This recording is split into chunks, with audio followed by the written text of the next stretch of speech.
So, hello, I'm William Bird, and part of our Beat the Bug is to try and find ways to be active and to try and fight the COVID-19 virus and stay healthy and well.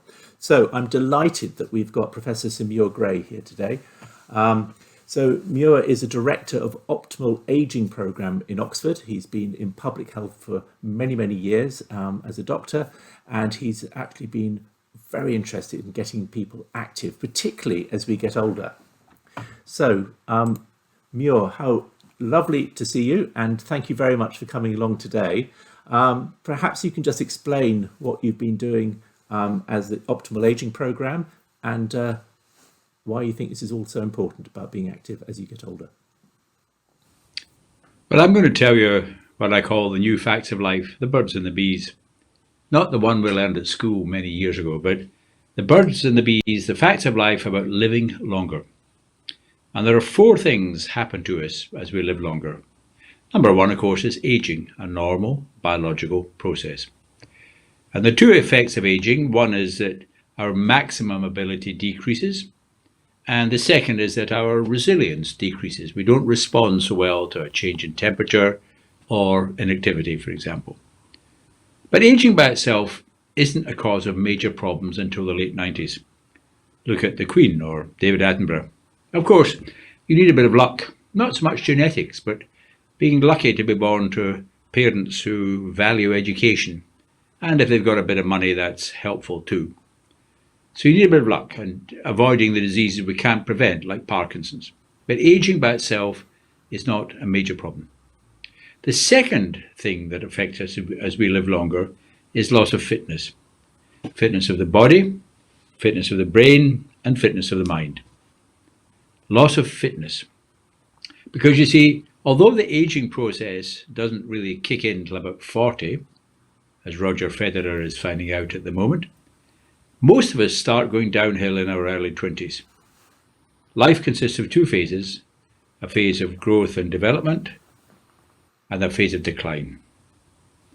Not because of aging, but because in our early 20s, most people get their first job, a sitting job now, with a car and a computer. People in their 70s and 80s, of course, were very active, often in jobs, but most jobs are now inactive. So loss of fitness, physical, cognitive with the brain, and emotional. And a fitness gap opens up between how able we are and how able we could be if we kept ourselves fit. And that affects almost everyone apart from professional sports people. So fitness reduces the maximum level of ability, and it also reduces our ability to respond to challenges. Very similar to the aging process, which is why they're mixed up. Then along comes disease. And I've got a number of diseases. I've had a heart attack and I've got a stent. And growing up in Glasgow before the Clean Air Act, I've got chronic bronchitis.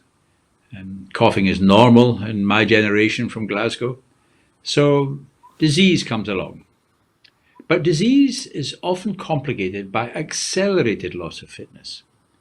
By that I mean the disease itself may cause accelerations in inactivity. So I cannot run as quickly as I did or as long as I did before my heart attack. But the big factor are the beliefs and attitudes of the individual and other people. For example, imagine a woman develops heart disease. And it's a natural reaction, I find, for families to say, oh, we don't like to see mums struggling to the shops. We'll get a delivery. And what they don't realize is struggling is what they do when they go to the gym. It's called training. So we take things away. I don't like the word care. It means doing things for people. So when disease comes on, the loss of fitness is accelerated because of the fourth factor, beliefs and attitudes. So aging, loss of fitness, disease, and beliefs and attitudes. And we have too many negative beliefs and the wrong attitudes. Because what we know now is that all aspects of fitness can be improved at any age and with any number of long-term health problems. And the longer you live, the more exercise you need to do. So and for instance, 12 minutes a day. For people in their 80s, 14 minutes a day, for obvious reasons. And people in their 90s, 15 minutes a day. So let's just think a little bit about this and about the implications of what's happening to us all at the moment. So just a little more word about physical fitness. There's 4 aspects: strength, stamina, suppleness, and skill, your ability to not trip or to recover from a trip, for example. We also know now that inactivity of the brain leads to an increased risk of dementia. And inactivity of interacting with other people leads to loneliness and depression. And that probably increases the risk of dementia as well. So for me, not only is coronavirus a major threat to health, but so too is the inactivity that results. And I remember, as some people will remember, the polio epidemics of the 1950s in Glasgow, where we avoided swimming pools and Italian ice cream for some reason that was said to be the cause. So these epidemics are not completely new. But this idea of spending 3 months distancing yourself from other people is new. And I'm doing it. I'm definitely doing it. Because I would prefer not to die at the moment. And I certainly would prefer not to die of a disease that causes breathlessness, because that's not a good way to die. But I'm taking particular care not to become less active and working with other people to understand this. In fact, we're calling this the Renaissance. Namely, this is the time. It's not a prison cell. Think of yourself as being in a spa or a health farm. This is the time to think about, how do I want to live the next 30, 20, 10 years of my life? Because most people, 60 and above, they should expect to live to 90. They might not, but they've got to plan for it. And what we know now is that it's not just lifespan that's important, it's what we call health span. It's compressing that period at the end of life where you're dependent on your family or on social care, and it's miserable. Dementia and frailty, disability is miserable. But we can delay or prevent dementia, frailty, and the need for social care. So, what am I doing, and what would I recommend others do? And let's think firstly at physical. So, stamina. Then if you can get allowed out, it's very important you use that opportunity for exercise for 30 minutes, brisk walking. You don't need to go running or anything, brisk walking. And there's an app called the One U app, www.nhs.uk/ONEYOU, and it'll be on the website. And it just checks that you're walking briskly. Of course, if you can't get out, then you need to think of different ways of achieving what we call moderate intensity. You just feel your breath a little bit faster, but you can still talk to people. You're not flat out, but you're doing something. And that would mean, for example, at home, every time the advertisements come on television, stand up 10 times, 15 times. And sugar is very good for you, provided you keep it in the bag and you've got a couple of kilograms handy every time you stand. Or even better, weights. Now, the weights are also useful for the 3 other aspects of fitness: suppleness, skill, and strength.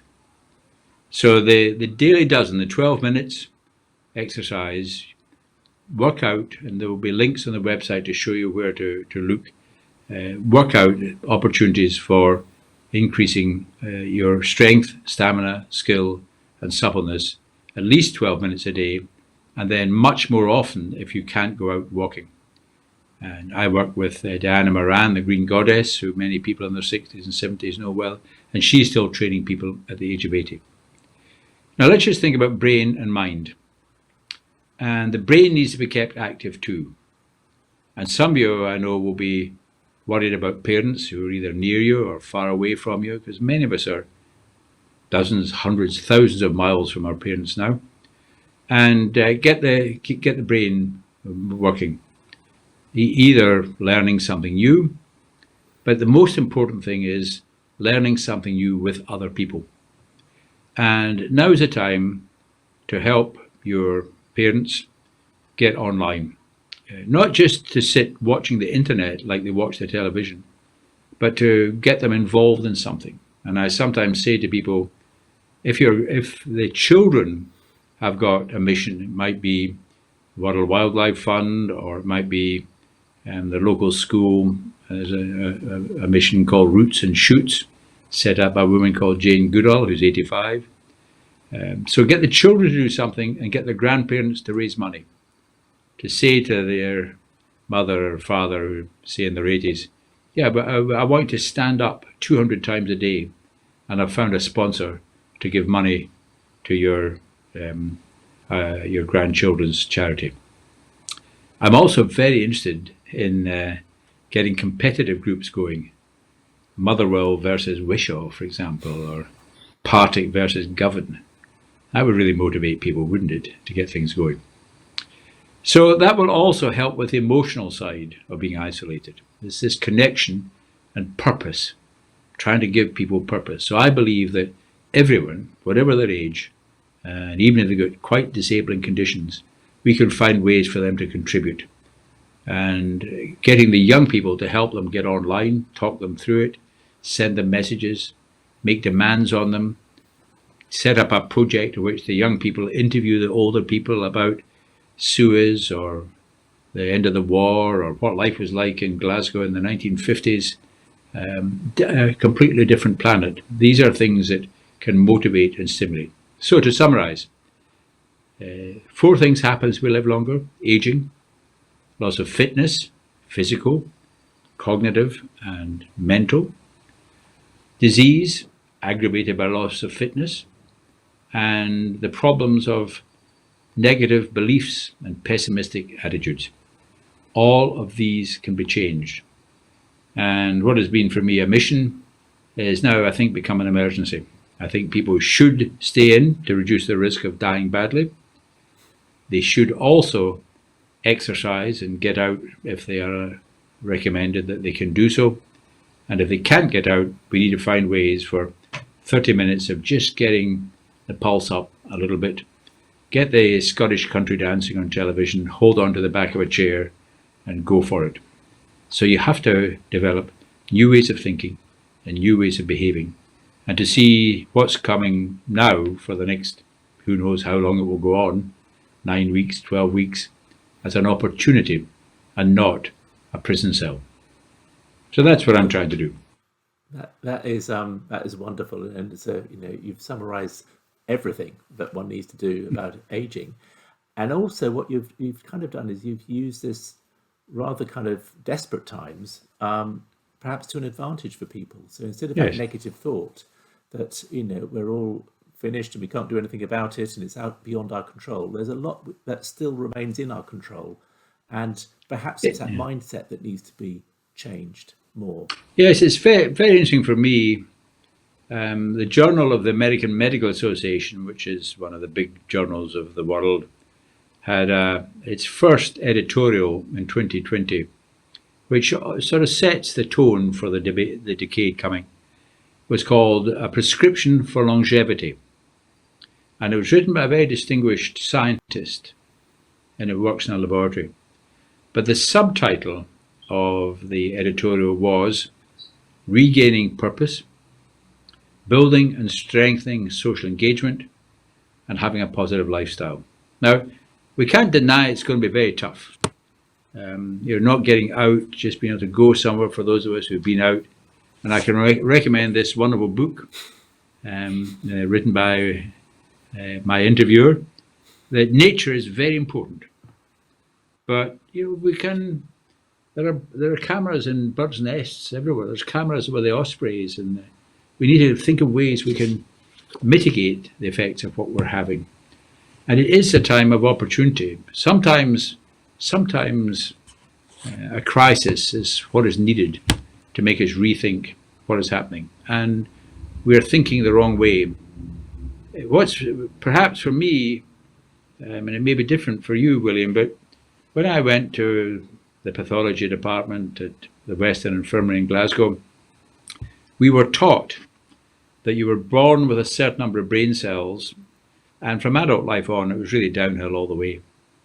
We now know that whatever your age, 60, 70, 80, 90, these brain cells can get new connections. A bit like when you see inside the telephone box at the end of the road, those green boxes with all the wires, that when you try new things, you either make new connections or even new brain cells. This is completely new. But most doctors will have the wrong idea. They'll think, oh, these poor old people, we just need to do something for them. So get your birthday present list out. Ask for your birthday present now, because you need it now. You don't want slippers or a shawl. What do you want? Well, it depends how much money your nearest and dearest have, but they could be weights, resistance bands for strength. Could even be a treadmill, a home bicycle. Got to get online, and I would recommend either the Echo Show or the Facebook portal, although you can do much of this from a phone.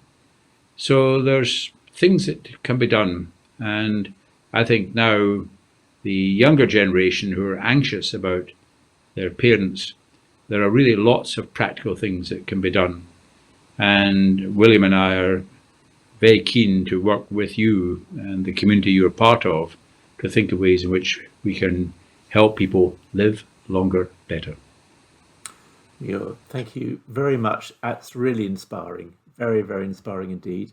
I think there'll be a lot of questions that we'll get, and I think a lot of feedback and comments. So if you're happy that we can come back to you perhaps another time with all the comments that people have had, yeah, sure, answer some of those questions, that would be wonderful. Yeah. So I don't think it's the last time we're going to be saying hello to you and using your inspiration.